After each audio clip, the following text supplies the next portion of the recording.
मुझे लगता है कि थोड़ा सा इनका पीरियड जो टाइम पीरियड है इनका बढ़ाया जाना चाहिए। थोड़ा 4 साल में कितना पैसा उतना वो कमा लेंगे कि आगे की लाइफ वो अपनी सुरक्षित कर पाएंगे। ये लोग 4 साल के लिए आएंगे तो उतनी मुझे लगता नहीं है कि इनकी लॉयल्टी भी उतनी ज़्यादा रहेगी जितने कि एक परमानेंट रहता है आदमी। ये जो 4 साल की योजना ये तो ऐसी होनी चाहिए कि उसके बाद उसकी जॉब सिक्योर भी हो। इतनी मेहनत करने के बाद अगर उनको अब 4 साल के लिए ही सिर्फ जॉब मिलेगी तो ये जस्टिफाइड नहीं है कि 4 साल हो या 8 साल हो या जितना भी हो, इनको फ्यूचर में कुछ एक्स्ट्रा बेनिफिट मिले। जो नए युवक आ रहे हैं उनको परमानेंट जॉब दिया जाना चाहिए, उनका भविष्य का ध्यान सरकार को रखना चाहिए। नमस्कार, मैं सचिन कुमार, आप देख रहे हैं न्यूज़ ट्यूब भारत। बख्शी जी ने, मेजर बख्शी जी ने एक स्टेटमेंट दी है। उन्होंने कहा है कि मैन पावर की आर्मी के अंदर बहुत ज़्यादा ज़रूरत है। ऐसे में अग्निवीर योजना का आना, अग्निवीर योजना जिस तरह से आई है और युवाओं को लिया जा रहा है, 4 साल बाद रिटायर कर दिया जा रहा है, ये ठीक नहीं है। उन्होंने अपनी नाराज़गी व्यक्त की है और उन्होंने इस स्कीम के खिलाफ अपना मत दर्ज करा है। तो मैं यहाँ पर लोगों से जानना चाहता हूँ कि जिस तरह से ये योजना है कि 4 साल बाद आप रिटायर कर देंगे, खाली 25% ले रहे हैं आप, जितने आप आर्मी में ले रहे हैं।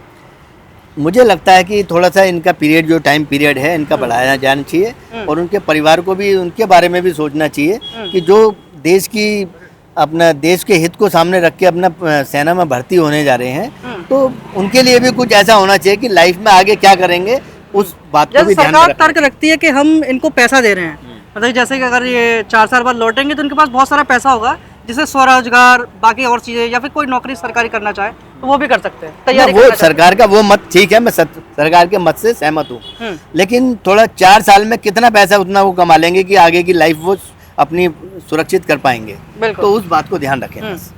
क्या बातें ध्यान में रखनी चाहिए सरकार को?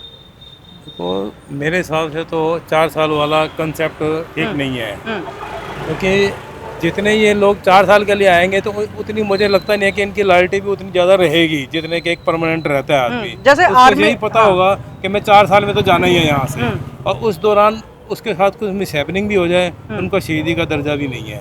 जैसे शहीद का दर्जा दिया जा रहा है, जैसे 1 करोड़ रुपए जो दिया जा रहा है, नहीं 1 करोड़ रुपए कंपनसेशन दिया जा रहा है। उनके घर का आदमी तो गया ना, डेथ के केस में है ना। 1 करोड़ तो डेथ के केस में है। जी, डेथ के केस में। हाँ, मेरे ये जो 4 साल की योजना ये तो ऐसी होनी चाहिए कि उसके बाद उसकी जॉब सिक्योर भी हो। या तो आप ये हमेशा जो है स्टूडेंट के लिए कंपलसरी करो, पहले आप आर्मी की सर्विस करो, उसके बाद आपको गवर्नमेंट की जॉब मिलेगी। जैसे और कई कंट्री में ऐसे ही है कि पहले आर्मी की सर्विस करनी है, उसके बाद जो है आप सिविल सर्विस में जाओगे। ये कंपलसरी कर दो, इससे ये अच्छा बेटर रहेगा। ये बच्चे बेचारे इतनी मेहनत करते हैं, सुबह सुबह हम वॉक करने जाते हैं, सुबह 4 बजे 5 बजे जा कर के देखो आप, ये सुबह सुबह बेचारे मेहनत कर रहे होते हैं आर्मी में या फोर्सेज में जाने के लिए। इतनी मेहनत करने के बाद अगर उनको अब 4 साल के लिए ही सिर्फ जॉब मिलेगी तो ये जस्टिफाइड नहीं लगता मुझे। जैसे वहाँ पे ये तर्क दे रही थी आर्मी के लोग कि हमें युवा जोश की जरूरत है, कि मतलब कि एक उम्र के बाद थकान हो जाती है शरीर में, तो बिल्कुल युवा चाहिए। तो इस पर आपके क्या विचार? बिल्कुल ठीक है, इसमें कोई डाउट नहीं। जो 20-21 साल का लड़का होता है वो 30-35 साल या 40 साल के लड़के से काफ़ी ज़्यादा काबिलियत रखता है कि वो जैसे कभी ऊंचाई है, जैसे चाइना बॉर्डर जो है हमारे इंडिया में करीब 15,000 किलोमीटर से ऊपर का एरिया जो है बॉर्डर से लस है, उसमें चाइना भी है, पाकिस्तान का एरिया भी है। तो वहाँ पर इनको कुछ पहाड़ी बंदे जो उस एरिया से या उस मतलब कह लो उस क्षेत्र से बिलोंग करते हो, तो वो उनको बहुत ज़्यादा इजी होता है, कस्टम टू होते हैं उस एरिया के लिए। तो इसमें कोई डाउट नहीं है कि 4 साल हो या 8 साल हो या जितना भी हो, इनको फ्यूचर में कुछ एक्स्ट्रा बेनिफिट मिले, या फ्यूचर में जो लॉन्ग प्रोसीजर है आर्मी का ज्वाइन करने का, उसमें इनको एडवांटेज मिले कि इनका एक्सपोजर वहाँ काम है। देश के लिए तो लॉयल रहेंगे, बिल्कुल रहना भी चाहिए, देशभक्ति के लिए जीते हैं इंडियंस, इसमें कोई डाउट नहीं है।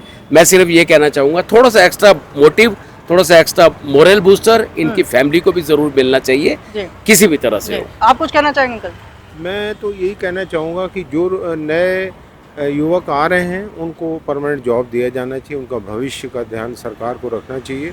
क्योंकि जो बेचारे बेरोजगार एक बार आ गए, वो छोड़ के जब अपने घर जाएंगे बोले यार हम तो हमारा जॉब खत्म हो गया, उनको कितनी पीड़ा होगी इसकी बात सोचिए। जैसे गांव देहात में तो और भी समस्या विकराल है, क्योंकि गांव देहात में क्या होता है कि शादी इसीलिए होती है कि आपका बच्चा नौकरी कर रहा है, फौज में जा रहा है, तो 4 साल बाद रिटायर हो जाए, 4 साल बाद तो शादी भी तोड़ देंगे, तो बताइए क्या है? ये तो रिटायर है। उसका जो है क्या बोलते हैं रिज्यूमे क्या बनेगा कि रिटायर्ड है, ये जरूर है कि उस पैसे से वो अगर सपोज फ्यूचर में भगवान ना करे उस पैसे से वो कुछ ना कुछ उनकी फैमिली कुछ ना कुछ कर सकती है। हालांकि पैसा सब कुछ नहीं होता, आदमी चला जाता है, लेकिन एटलीस्ट जो भी कुछ मिलता है उसकी मतलब उसकी सेक्रीफाइस में वो उसकी फैमिली उससे रिलेटेड कुछ भी अपना जैसे दुकान राजनीति भी इसी के आसपास दौड़ती रहती है, अभी देखे तो राजनीति अगर करें तो वो गलत है। मैं एक चाहे चीज वो बताना कांग्रेस हो या कोई भी हो, चाहूंगा, गलत है। जो ये 4 साल का इनका टेन्योर है, इस 4 साल को बढ़ा के जो बाकी जो उनकी दूसरे लोग हैं जिनको लॉन्ग पीरियड दिया गया उस लॉन्ग पीरियड में कम किया जाए, उनको स्पेशल रखा जाए कि कभी इमरजेंसी में आपकी सेवाएं हम ले जाएंगे, वो पैसा उनके लिए करा जाए। इन युवा लड़कों को आगे लाओ, इनकी जरूरत है युवा हालांकि ये शक्ति की। शुरुआत है एक, कोई बात नहीं, फ्यूचर में गवर्नमेंट जरूर सोचेगी इनके लिए। मेरे को लगता है क्योंकि बहुत ज्यादा पुराना नहीं हुआ अग्निवीर, करीब 3-1 साल पुराना ही है, तो जरूर इम्प्रूवमेंट होती रहेगी गवर्नमेंट की तरफ से। फिर भी ये कहते हैं कि मोदी सरकार जो ला रही है कुछ सोच समझ के ही लाती है।